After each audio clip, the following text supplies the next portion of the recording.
Muchas gracias. Bueno, lo primero que voy a hacer es presentar el trabajo de roles y responsabilidades en los sistemas de gestión de riesgo y voy a hacer una breve presentación de mi persona. Soy profesor a tiempo parcial en EALDE Business School. Inicialmente yo estudié química, luego hice una maestría de administración de empresas, un MBA, y posteriormente hice una maestría en gestión de riesgos y seguros. Mi trabajo profesional ha sido inicialmente como químico investigador y posteriormente pasé al área de finanzas y planificación estratégica, donde he sido consultor y posteriormente gerente de planificación estratégica y de riesgos. En la parte de abajo pueden ver el enlace de mi LinkedIn si están interesados en tener un poco más de información respecto a mi carrera profesional. Y para no seguir hablando de mí, sino del trabajo al que vinimos a hablar, pues voy a mostrarles el índice de lo que vamos a ver. Lo primero que vamos a ver en el webinar de hoy es un análisis organizacional de lo que sería una empresa, digamos, más o menos normal, con una distribución del área de riesgos que pueden ser de varios tipos, ¿no? Em, y los roles y las responsabilidades de los diferentes roles dentro de la toma de decisiones de riesgo. La primera, por supuesto, es la junta directiva, empezando desde la parte de arriba de la organización hacia abajo. Posteriormente, el comité de riesgos. Veremos la gerencia de unidad de riesgo, cuáles son sus responsabilidades. La gerencia del departamento, es decir, de cada uno de los departamentos, por ejemplo, de operaciones, finanzas, marketing, etcétera. ¿Qué hacen los analistas de riesgo? ¿Cuáles son sus responsabilidades en términos generales? Porque, por supuesto, de lo que se trata el webinar es de dar una visión eh, global, no, no de, no de ser demasiado específico, no es para todo, no es para todas las empresas, aunque se darán o tratarán de dar ejemplos de todas ellas. Los empleados en general, que tienen que hacer o que tienen que ver los empleados en general en el tema de riesgos, algunos ejemplos y conclusiones y recomendaciones. Voy a ver un momento el chat y está muy bien. Ok. Bueno, pues entonces proseguiremos y ya entraremos directamente en lo que es el análisis, ¿no? El análisis organizacional. Bueno, lo primero que tenemos que saber es cuál es el objetivo de la empresa. Por supuesto, cada empresa tiene diferentes misiones y visiones y ustedes pensarán, bueno, si son diferentes, pues cada empresa es particular y ciertamente lo es. Pero hay dos cosas que son fundamentales para una empresa como tal, para poder denominarse una empresa. El primer objetivo que cualquier empresa, absolutamente cualquier sector tiene que tener, es satisfacer una necesidad de sus clientes actuales o futuros, eh, porque son esos clientes los que van a comprar el producto o servicio que esa empresa va a ofrecer. Y lo segundo objetivo principal de esa empresa es generar beneficios para sus accionistas. Es decir, si la empresa no genera beneficios, difícilmente puede sostenerse en el tiempo y los accionistas difícilmente continuarían invirtiendo en ella. Entonces, las empresas tienen que cumplir esos dos objetivos. Y uno dice, bueno, ¿cómo se enmarca la gestión de riesgos en esta situación de satisfacer necesidades y generar beneficios? En ningún lado habla de riesgo, pero es que la misión fundamental de la gestión de riesgo es que hay que balancear los riesgos y las oportunidades a los que se enfrenta la empresa para que logre alcanzar los objetivos que se ha trazado, entre los cuales evidentemente están esos dos que leímos: satisfacer las necesidades de los clientes y generar beneficios a sus accionistas. Y además debe impulsar la supervivencia de la empresa en el tiempo. ¿Eso qué quiere decir? Que la empresa no vaya a desaparecer en el corto o cortísimo plazo. Y esto se puede deber a muchas cosas. A veces podemos pensar que la empresa puede desaparecer porque vino un huracán como el que acaba de azotar ciertos estados de Estados Unidos. Pues no, obviamente esa es una razón por la cual una empresa, sobre todo pequeña, podría desaparecer. Un evento natural, pero no es solamente un evento natural, no es solamente una situación caótica o crítica en un momento determinado. Hay otras múltiples razones por las que una empresa puede desaparecer y en la parte de ejemplos veremos una empresa que desapareció, que no fue gracias a un huracán ni nada de esto, ni un terremoto, ni... Entonces, el impulsar la supervivencia de la empresa quiere decir que la empresa pueda mantenerse en el tiempo y continuar creciendo, ¿no? Como muchas empresas que duran 150, 200 años, etcétera. Ejemplos, por ejemplo, como Procter Gamble o ese tipo de empresas, pero también hay empresas que, sobre todo las pequeñas y medianas empresas, que muchas veces desaparecen en los primeros 3 años de, de haber sido constituida. Entonces, la unidad de riesgos puede, en términos generales, estar de dos formas. De forma centralizada, que es lo que estamos viendo en, en la pantalla en este momento, tenemos a la junta directiva y encima, justo debajo de la junta directiva, tenemos al comité de riesgo, que es por donde estoy pasando el mouse, y justo debajo tenemos al responsable o gerente de la unidad de riesgo, que tiene a todos los analistas de cada uno de los riesgos, en este caso el analista de riesgo operacional, de crédito, de mercado y otras funciones de riesgo que podrían ser, por ejemplo, riesgo de la naturaleza, riesgos reputacionales, riesgos estratégicos, etcétera, pues están justo debajo de él. Es decir, es una organización desde el punto de vista de el área de riesgos totalmente vertical, donde el comité de riesgos está justo encima de la gerencia de riesgos y esta a su vez maneja todo el negocio de los analistas, toda la parte de los analistas.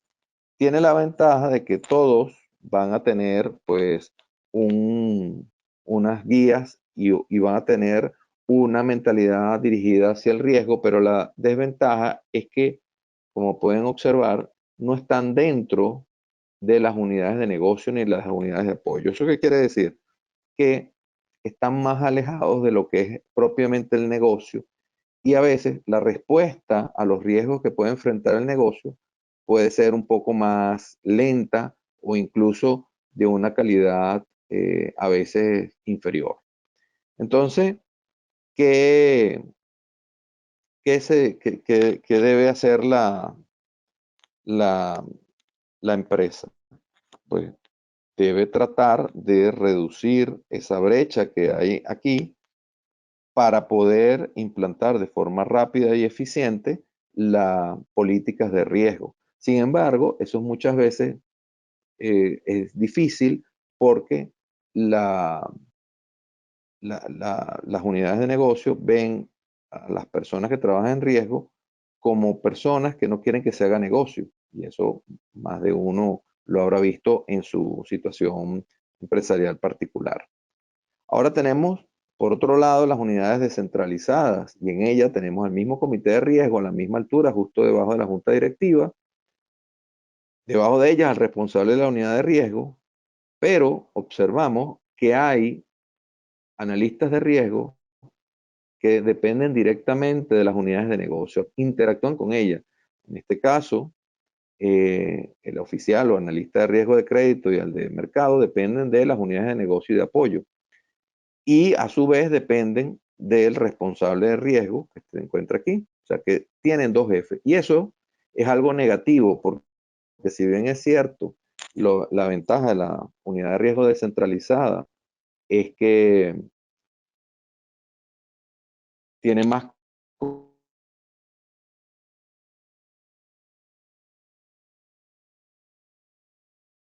contacto con el negocio y no lo ven como unos extraños. La desventaja es que la, que las personas sepan o no estén muy claras a quién le deben hacer caso en un momento determinado. Siempre debería ser al jefe de la unidad de riesgo y a los lineamientos del comité de la junta directiva, del comité de riesgo y de la junta directiva. Pero al tener dos jefes, suceden este tipo de problemas de conflicto de interés. Entonces, claro, es una unidad en cierta medida más eficiente porque interactúa directamente con los que tienen las situaciones, las mayores situaciones de riesgo, pero eh, puede tener conflicto de interés.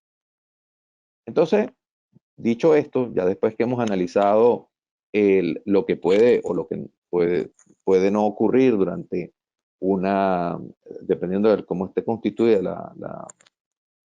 la unidad de riesgo en una empresa, entonces tenemos cuáles son las responsabilidades de cada uno de los roles que hay dentro de la empresa. Empecemos por el rol, digamos, más importante, que es el de la junta directiva.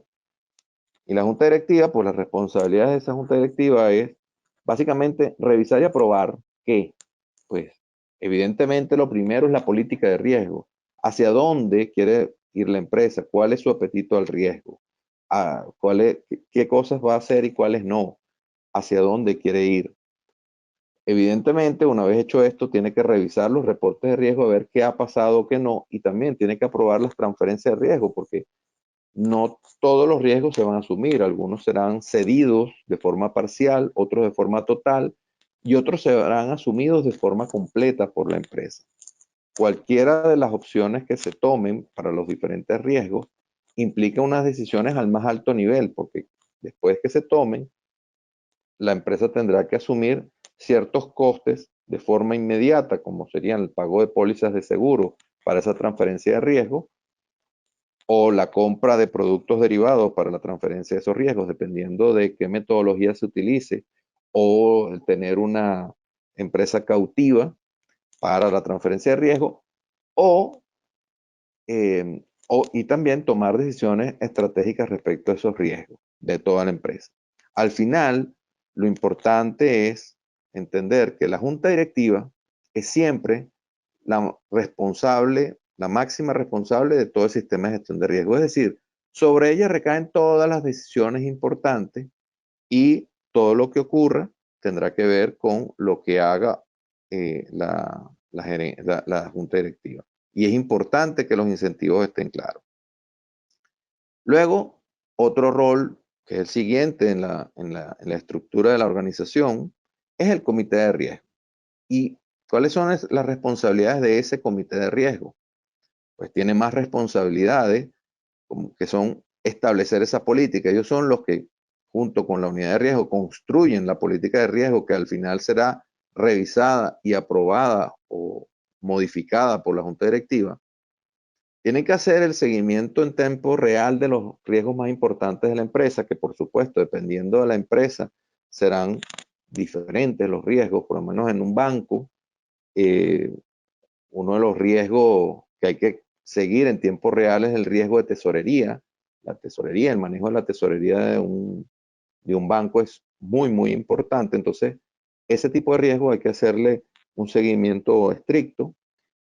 Tiene que analizar los reportes que emite la unidad de riesgo, porque no todos los reportes llegan a la junta directiva. La junta directiva solamente verá los reportes condensados y de los riesgos más importantes.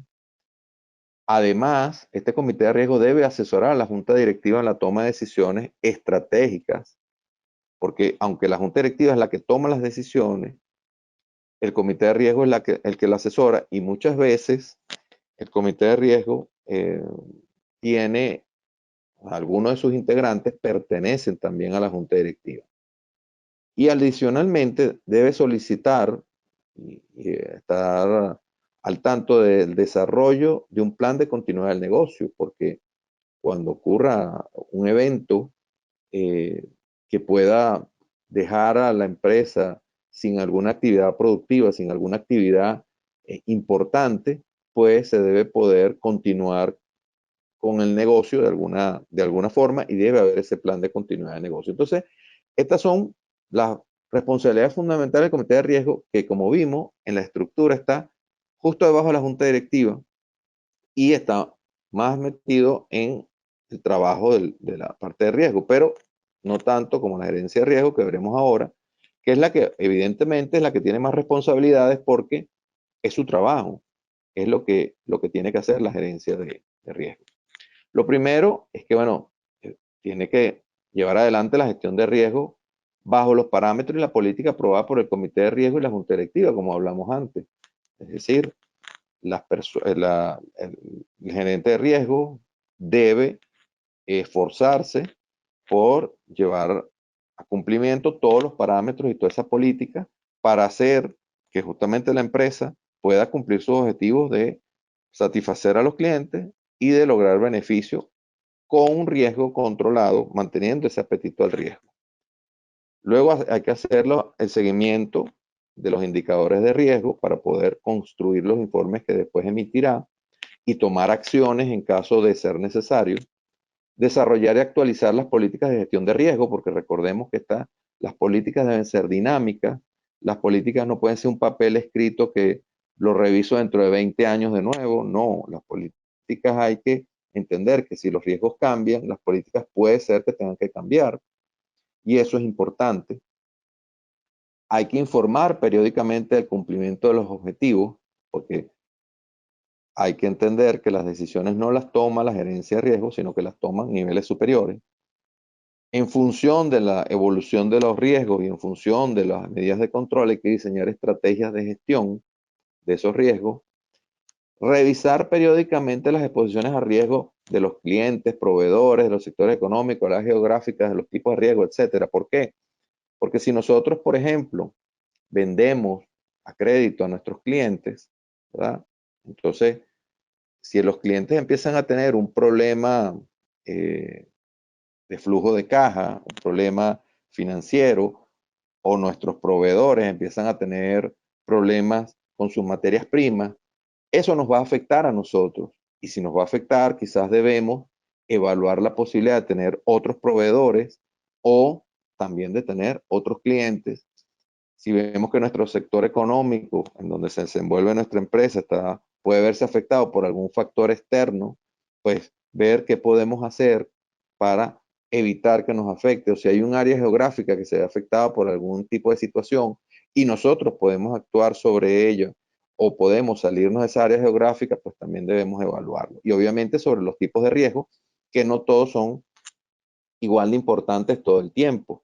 Hoy en día, por ejemplo, vemos una exposición al riesgo de cambio climático, pero también hay una sobreexposición, diría yo, a riesgos cibernéticos, todo lo que son eh, malware y todo este tipo de ataques cibernéticos que ocurren no solamente a las empresas, sino también a las personas, pues estamos expuestos y son situaciones que el gerente de riesgo tiene que evaluar con otras áreas para tratar de gestionar esos riesgos.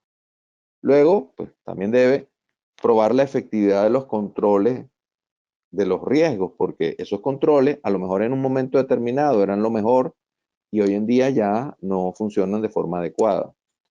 El gerente de riesgo siempre debe proveer una opinión independiente a la junta directiva y al comité de riesgo, independiente de lo que digan las áreas operacionales, de lo que digan las áreas de apoyo, de lo que digan las áreas de negocio, de lo que digan los demás, sino en función de su evaluación de riesgo.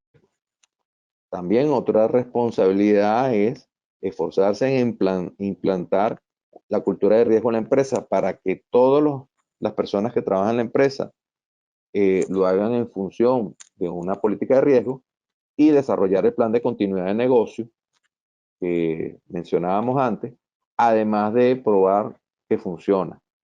Cada cierto tiempo, evaluado por la empresa, cada un año, 2 años, qué sé yo, dependiendo de el tipo de riesgo que sea, pues en el caso de un riesgo de incendio, pues hay que probarlo con una evacuación de la oficina, del edificio, de la industria, de lo que sea donde se desarrolla la empresa. Si es si es, por ejemplo, un ataque a los servidores de la empresa, pues tratar de ver si uno puede simular un ataque o una caída de la luz y que eh, se busque la manera de que se active inmediatamente el sistema de contingencia que estará en otro lado y que además tendrá una fuente alternativa de electricidad. Entonces, estas cosas se deben evaluar y el gerente de riesgo debe analizarla de forma rutinaria. Después están las gerencias de departamento, que son las que están por debajo, lo que son las áreas de negocio, las áreas de apoyo, etcétera. Y ellas deben, lo primero es seguir los lineamientos de la gerencia de riesgo que han sido elaborados en función de la política de riesgo que hizo el comité de riesgo y que fue aprobada por la junta directiva. Es decir, esto es una cascada donde la gerencia de departamento debe aplicar esos lineamientos, revisar el cumplimiento de los procedimientos en el área, en cada una en su propia área de trabajo. Por ejemplo, el área de recursos humanos, por ejemplo, pues tiene que revisar los lineamientos que tiene del área de riesgo respecto a su área de recursos humanos. Y debe el área respectiva, la gerencia de departamento, informar a la gerencia de riesgo de cualquier nuevo riesgo, cambios en los riesgos que ya hayan sido identificados o de nuevos controles que quieran proponer porque los antiguos quedaron obsoletos o porque simplemente hay otros controles mejores en este momento. ¿Cuáles son las responsabilidades del analista de riesgo? Entonces, bueno, el analista de riesgo básicamente es el que ejecuta el trabajo operativo, ¿no? El trabajo de identificar, evaluar y controlar los riesgos junto con las personas del área correspondiente, ¿no? Hace el seguimiento directo, in situ, de la implantación de la política de riesgo en cada departamento y diseña y desarrolla los modelos de análisis de riesgo. Es decir, el gerente de riesgo le pide que diseñe un modelo para ver cómo analizaríamos los riesgos de una determinada área y el analista de riesgo pues lo puede desarrollar.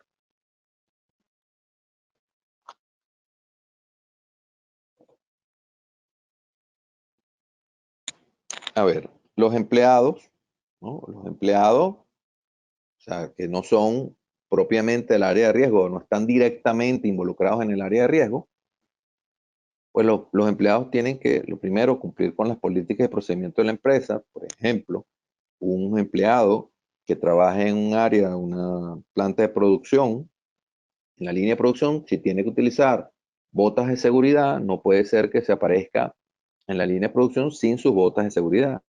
Por poner un ejemplo muy sencillo eh, del cumplimiento de los procedimientos, porque para eso están. Si no se cumplen los procedimientos, el tenerlos escritos no sirve absolutamente para nada, porque lo importante es que las personas internalicen la importancia del cumplimiento de esos riesgos y al final desarrollen una cultura de riesgo. Debe alertar de los cambios en los riesgos ya identificados, la aparición de nuevos riesgos, porque es él el que está en el proceso continuo de trabajo. Es decir, los empleados de una determinada área saben más de esa área que el analista de riesgo o que el gerente de riesgo. Por lo tanto, si notan un cambio, lo importante es que deben informarlo. Pueden sugerir o deben sugerir la aplicación de cambios en los controles si ellos ven que esos controles no son los adecuados y deben estar desarrollando la cultura de riesgo de la empresa. Es decir, su responsabilidad es trabajar en conjunto con todo el resto de las personas del área de riesgo para desarrollar esa cultura de riesgo en la empresa.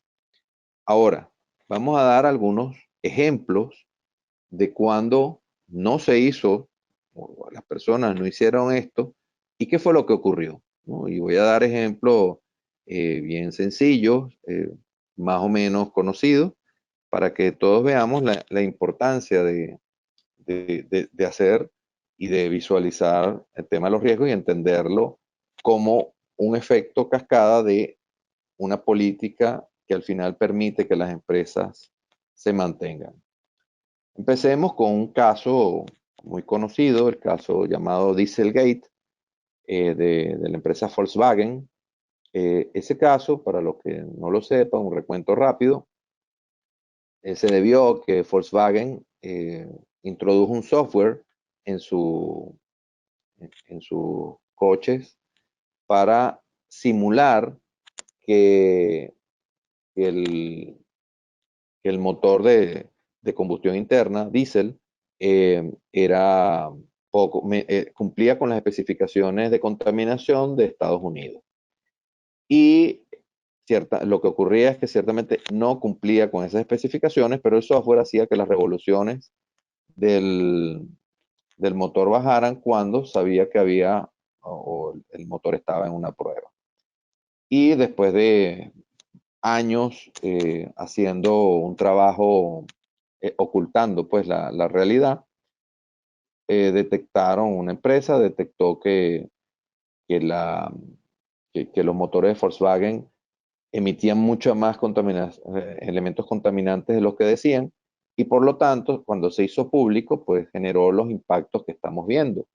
Multas de más de 30.000 millones de euros, cae de la acción un 45%, y lo más importante son las cosas que no son cuantitativas, porque las cuantitativas, bueno, son importantes, pero las van a ir recuperando, pero la empresa cayó en el índice de reputación de 14ª en el mundo a no aparecer en las primeras 100. ¿Y debido a qué o por qué se hizo todo esto? Porque la junta directiva quería entrar en el mercado de Estados Unidos, donde veía una oportunidad de vender sus coches, y ellos decidieron que iban a entrar con un motor que no era lo suficientemente eficiente. Y para ello solicitaron que ciertos ingenieros desarrollaran un software, y el comité de riesgos pues básicamente permitió que esto pasara.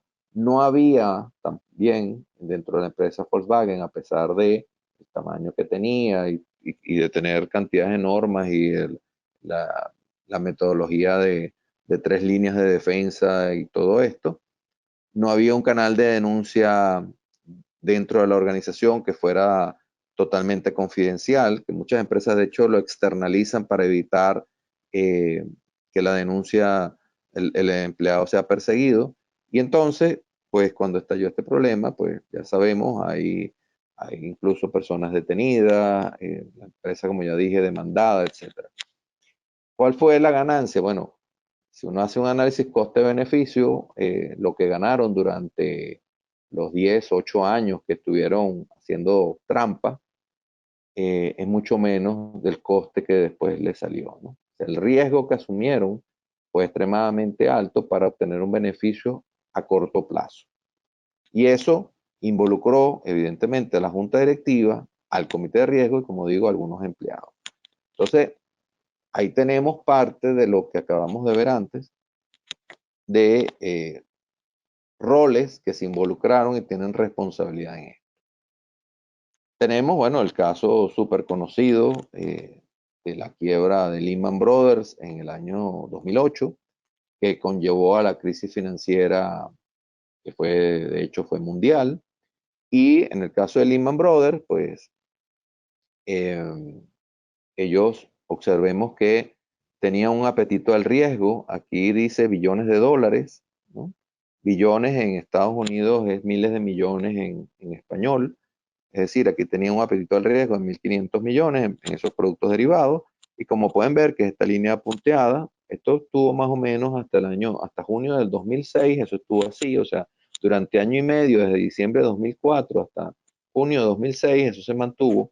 Y en ese momento, la empresa, Lehman Brothers, decidió despedir a la que era jefe del, del de la unidad de riesgo de Lehman Brothers, porque ella decía que era muy arriesgado aumentar el apetito al riesgo de esos productos, y por lo tanto que no se debía hacer. Entonces ellos le dijeron que lo tenían que hacer y la despidieron. Y agarraron y pusieron como jefe de riesgo a una persona del área de negocios, que lo que quiere es ganar bonificaciones, como es evidente. O sea, todos tenemos pues ciertos beneficios de ciertos incentivos que para la gente del área de negocios es vender más, y bueno, pues eso fue lo que se hizo. ¿Qué ocurrió? Que a partir de junio de 2006 empezó a subir el apetito al riesgo, como pueden observar aquí, y pasó de menos de uno de 1.500 millones, pasó de junio de 2006 a julio de 2007 a más del doble, ¿no? más de 3,3 billones.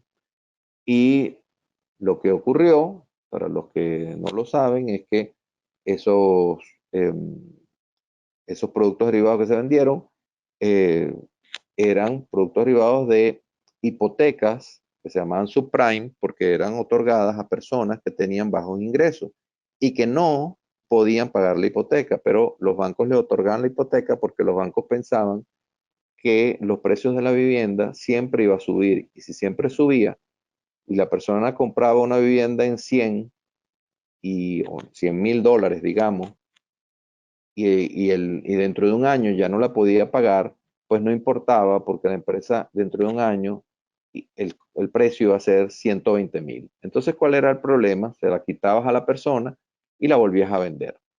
Pero el problema estaba que resulta que el precio de la vivienda siempre subía porque siempre había demanda. Cuando la demanda cayó porque la gente no podía pagar, porque no tenían los ingresos para pagar, entonces empezaron a haber ejecuciones hipotecarias, pero no había quien comprara. Y por lo tanto, los precios de la vivienda se desplomaron por ley de oferta y demanda, y eso generó que la empresa Lehman Brothers, que era un banco de inversión que tenía 104 años de fundado, o sea que no era un banco nuevo ni mucho menos, quebrara de un día para otro. Todo gracias a que los responsables, la junta directiva, el comité de riesgo, se saltaron las mismas normas que ellos habían impuesto. Entonces, claro, lo que terminó pasando, pues es lo que sucedió y eso degeneró en una crisis financiera. Después tenemos, pues, otro caso emblemático, el caso de United Airlines, que un pasajero compró su pasaje, pero la empresa, la aerolínea, sobrevendió los boletos y cometió el grave error de permitir el abordaje de los pasajeros. Pero luego que los pasajeros se habían sentado en su asiento, tenía que acomodar a 5 tripulantes de United, que no eran los que iban a volar el avión, sino que eran los que iban a ir a otra ciudad a volar otro avión, y decidió que esos 5 tripulantes tenían que viajar en ese avión y por lo tanto solicitó voluntarios para que se quedaran en tierra, pero no había suficientes voluntarios. Entonces decidieron que por sorteo aleatorio iban a elegir a quién se iba a bajar y decidieron que iba a ser un doctor que se llamaba Doctor Dao. Y el Doctor Dao pues se negó a dar su asiento y mandaron a la policía, lo golpearon y lo bajaron cuando él no cometió realmente ningún delito. El daño reputacional, porque la gente hoy en día que tenemos teléfonos móviles, prácticamente todo el mundo, grabaron lo que pasaba, se subió a las redes sociales y el daño reputacional sobre United fue impresionante. Las acciones cayeron, la gente ya no quería montarse en United Airlines. ¿Y quiénes son los responsables de eso? Bueno, evidentemente los primeros responsables son el personal del avión, ¿no? Son los que directamente tenían que haber tratado con el problema, pero también lo son la junta directiva, el comité de riesgo, la unidad de riesgo, que no empoderaron a ese personal del avión suficientemente y que tampoco asesoraron respecto a la situación que se presentaba. ¿Qué tenían que haber hecho? Tú no puedes desalojar de forma violenta a nadie, sino que, y menos si no ha cometido ningún delito, sino que tú tienes que tratar de negociar con esa persona o con otra y ofrecerle un incentivo adecuado o decirle a los tripulantes, enviarlos por otra aerolínea a donde tengan que ir. Pero lo que no puedes hacer es lo que hicieron, que les generó un daño reputacional tremendo, y todo eso fue debido a saltarse las normas que estaban estipuladas como gestión de riesgo, el trato a los mismos clientes, que al final los clientes son los jefes de todas las personas que están en una empresa, porque son los que compran nuestros productos o servicios. Después tenemos algo que llamamos normalmente, o se llama normalmente, los gastos hormiga. Y uno dirá, bueno, ¿qué es eso? Son erogaciones de dinero que son tan pequeñas que no notamos y pensamos que el impacto es nulo. pero no es nulo. El impacto financiero de salidas descontroladas de dinero todo el tiempo de la empresa pueden generar un daño importante eh, a la finanza de la empresa. Gastos como, por ejemplo, en cualquier empresa, gasto incontrolado de material de oficina. La gente pide, por ejemplo, 10 bolis, pero necesita uno. Los otros 9 los deja en una gaveta, se daña la tinta o alguien se los lleva o me los llevo a mi casa para que los usen mis hijos. Si eso lo hace un solo empleado, no es bueno. Si lo hacen todos, pues es muy malo. Pago de comisiones bancarias. Las personas que trabajan en una empresa, en el área de tesorería, en el área de administración, siempre tienen que estar pendientes de reducir, minimizar, eliminar, de ser posible, todos los gastos innecesarios como las comisiones bancarias. ¿Cómo lo hace? Bueno, buscas los bancos que te ofrezcan las mejores condiciones, buscas utilizar siempre bancos que no te cobren por transferencia o no te cobren por manejar tu propio dinero, entre otras muchas cosas. La falta de mantenimiento de equipos también es un gasto hormiga porque te daña un equipo, pero no le doy mantenimiento a un equipo, entonces quizás el mantenimiento me cuesta X y luego el equipo se daña y repararlo me cuesta Z. Y Z generalmente es mayor que X. Entonces, es una salida de dinero continua, por no decir que las personas que trabajan en tesorería siempre tienen que estar claras que cada vez que financia a un cliente, no le están cobrando una tasa de interés, que esa financiación al cliente es para poder vender el producto, pero que esa venta tiene que generar suficiente rentabilidad para pagar el coste del dinero en el tiempo, porque al final la empresa a lo mejor se está financiando con crédito bancario para poder financiar al cliente. Entonces, todos estos manejos al final pueden ser muy, muy, muy importantes. Ya para entrar en las conclusiones y recomendaciones y luego ir a la parte de las preguntas, eh, las conclusiones, tenemos 3 conclusiones fundamentales de la primera de este webinar es que la gestión de riesgos requiere la participación de todas las personas de la empresa. Todas, como pudimos ver, tienen un rol.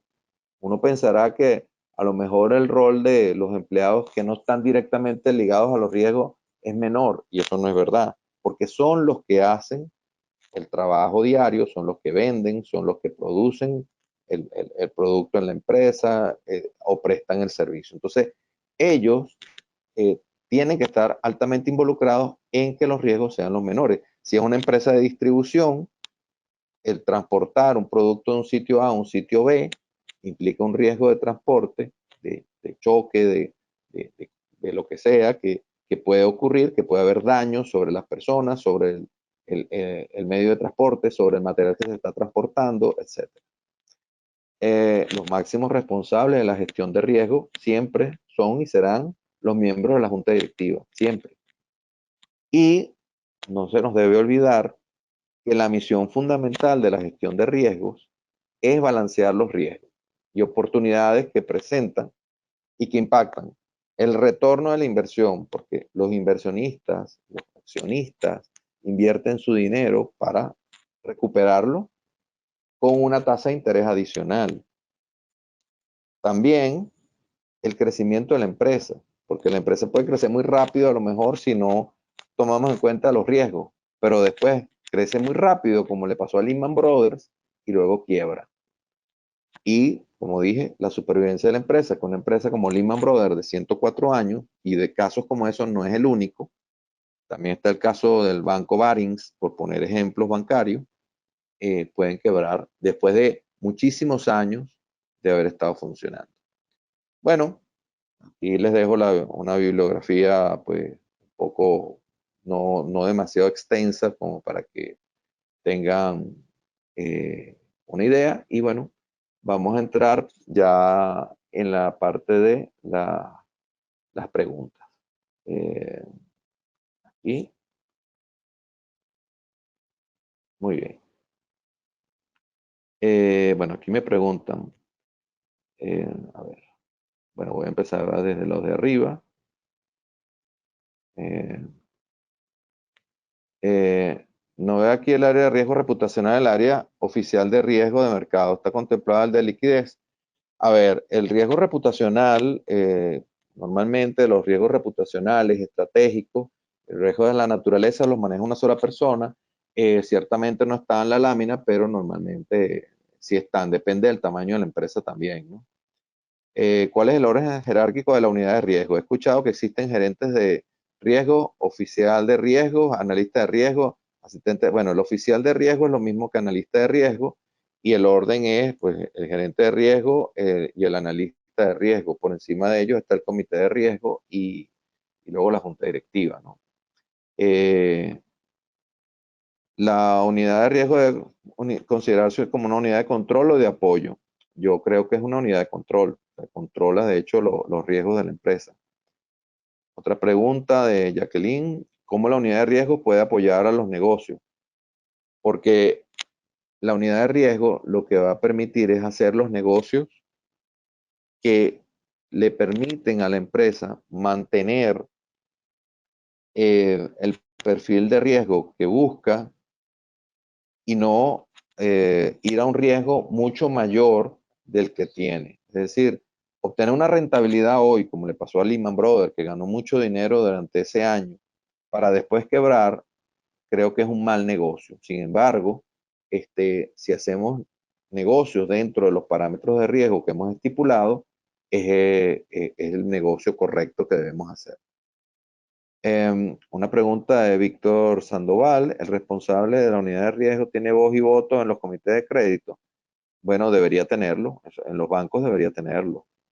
Otra pregunta. ¿Qué estructura organizacional en una pyme debe contener para establecer un diseño con enfoque de gestión de riesgo? ¿Qué línea de defensa debe cumplirse en la pyme? Lo que sucede es que, José Alfredo, la pyme es una pequeña y mediana empresa y ahí estamos hablando desde una empresa de 10 empleados, porque menos de eso creo que es una microempresa, una empresa de 10 empleados hasta una empresa de 2.000 empleados. Entonces, no es sencillo explicártelo porque dependería del tamaño. Si es muy pequeña, pues generalmente los riesgos los asume o los considera lo que sería el accionista, que es el que normalmente la maneja. Una tienda pequeña de 10, 15, 20 personas, el dueño es el que normalmente maneja la empresa, probablemente tenga una persona por debajo de él que sea el que se encargue del trabajo operativo y entre los dos serían los que gestionan el riesgo. En el caso de una empresa más grande, pues podría tener las empresas, si se puede aplicar el sistema completo de 3 líneas de defensa, sería lo ideal, donde tuviera tu primera línea operativa, la segunda línea del área de gestión de riesgo y la tercera línea del, de la parte de auditoría interna. Y si pudiera tener la cuarta línea con una auditoría externa, sería lo mejor. Víctor pregunta, ¿se nos va a compartir el material presentado en esta sesión? Sí, el material se comparte, se les envía y también lo van a tener disponible a partir de mañana o no sé si el miércoles. En YouTube va a estar el material. El caso Dieselgate debe ser responsabilidad del gerente departamental. Este se encuentra en jerarquía superior a los empleados que diseñaron el software, dice Alan. Bueno, sí, puede ser. A él no lo imputaron. Yo te diría que tienes razón. Desde el punto de vista lógico, pareciera ser que él debió haber estado enterado, pero a veces puede ocurrir que la junta directiva hable directamente con los que hacen el trabajo y él no lo supiera. No, no te puedo decir más. En el caso de Lehman Brothers, adicional a lo descrito, no diversificaron el riesgo, dice Víctor. Pues no diversificaron el riesgo porque ellos consideraban que como eran productos derivados y esos productos derivados eran sobre múltiples viviendas, pues no, ya el riesgo está diversificado porque está diversificado por zonas geográficas. De hecho, tenían inversiones incluso en otros países, tenían en Europa, en Japón. El detalle que ellos no se daban cuenta es que estaba diversificado geográficamente, pero no estaba diversificado el riesgo, porque todas eran hipotecas subprime. Ellos fueron los que comenzaron haciendo esto y los otros bancos, como se dieron cuenta que ellos ganaban mucho dinero, hicieron lo mismo. Entonces Lehman Brothers le vendía los bonos los productos derivados en forma de bonos a otros bancos, esos bancos los recomprimían en otros bonos y se los revendían a Lehman Brothers y a otros bancos. Es decir, que todos se los vendían entre todos y bueno, trajo como consecuencia esa quiebra masiva. Eh, Otra pregunta, ¿nos podrán regalar lecturas de casos de riesgo? Bueno, en la bibliografía que les dejo pueden darle clic a los links, todos tienen link y pueden bajarse la información. Acerca del riesgo de los propios trabajadores de acuerdo a su experiencia, ¿qué actividades debe promover el empleador para minimizar actos de deshonestidad de sus propios trabajadores? Yo creo que lo más importante es, bueno, hay varias cosas importantes. Primero, que las personas se sientan contentas en el lugar de trabajo y haciendo lo que hacen. Por otro lado, pues debe haber unos canales de denuncia y se deben investigar todas las situaciones irregulares que ocurran. María Antonia pregunta, en algún momento observamos que algunas empresas de comida minimizaron la entrega de servilletas para reducir sus gastos hormiga.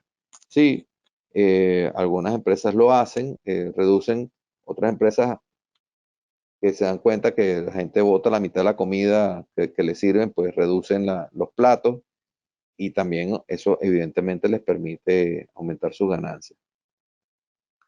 Eh, Lilian pregunta, buenas tardes, por favor quería preguntar si para efectuar un análisis adecuado de coste-beneficio se debe analizar cada variable de ser susceptible de materializarse bajo supuestos y estas sean materializadas impacto, considerando impactos cuantitativos y cualitativos, y esto se debe marcar en el perfil de riesgo de la utilidad esperada. Bueno, eso es lo ideal, ¿no? Evidentemente, si el caso es muy complejo y tienes poco tiempo o no tienes las posibilidades, pues lo que normalmente hace es que te basas en los riesgos más importantes, más grandes, más críticos, de mayor impacto. Pero lo importante sería eso. Laurent dice, buenas tardes Roberto, ¿existen investigaciones sobre beneficios comparativos de modelos de organización centralizada versus descentralizada? Bueno, que yo sepa, bueno, debe haberlos, pero yo no los conozco.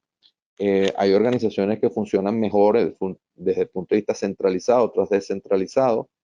Si la empresa es transnacional, tiene que ser descentralizada casi que obligatoriamente, porque la máxima toma de decisiones está en un país y probablemente se tenga que ejecutar en muchos otros países, pero eso depende mucho de la empresa y también de la cultura de riesgo. De acuerdo al tamaño de la empresa o organización, ¿qué porcentaje personal debería estar adscrito directamente a la gestión de riesgo? Bueno, normalmente las áreas de gestión de riesgo no son muy grandes, no te sabría decir qué porcentaje. Yo diría que para una empresa de 1.000, 2.000 empleados, con un gerente y 4 o 5 analistas podría ser suficiente, ¿no? Eh, Hoy tecnología, pregunta René, hoy tecnologías estratégicas en las empresas y las amenazas son cada día mayores. ¿Cómo deben gestionarse la unidad de riesgo? Debe tener especialistas. A ver, el área tecnológica de los ciberriesgos ciertamente tienen un potencial de riesgo muy alto, recibimos ataques todo el tiempo. Yo no creo pues que la unidad de riesgo deba tener los especialistas deben estar en las áreas de TI, pero el área de riesgo debe trabajar en conjunto con esa área de TI para reducir o evitar o minimizar al máximo posible esos ataques, ¿no? Xavier pregunta, ¿cuál debe ser la metodología más apropiada para hacer un buen análisis de riesgo? Eh, yo diría analizar, primero identificar los riesgos, luego evaluarlos, a ver qué impacto y qué probabilidad de ocurrencia hay, elaboras un mapa de riesgo y con ello ya haces medidas de control y de transferencia de riesgo, ¿no? Nicolás pregunta, ¿existe algún tipo de norma como Basilea que regule la gestión integral de riesgo? Sí, la norma es la ISO 31000 que está bueno, dentro de la bibliografía que les coloco. Eh, Ricardo pregunta, es un comentario, los oficiales de riesgo pueden tener voto en el comité de riesgo, no obstante, si forman parte de otros comités no deben votar, ya que es una unidad independiente de los negocios. Eh, a ver, tú tienes que votar evidentemente en el comité de riesgo, tienes que que decir lo que piensa y que votar. Y en los otros comités, si son comités de negocios, pues depende de lo que se vaya a decidir, ¿no?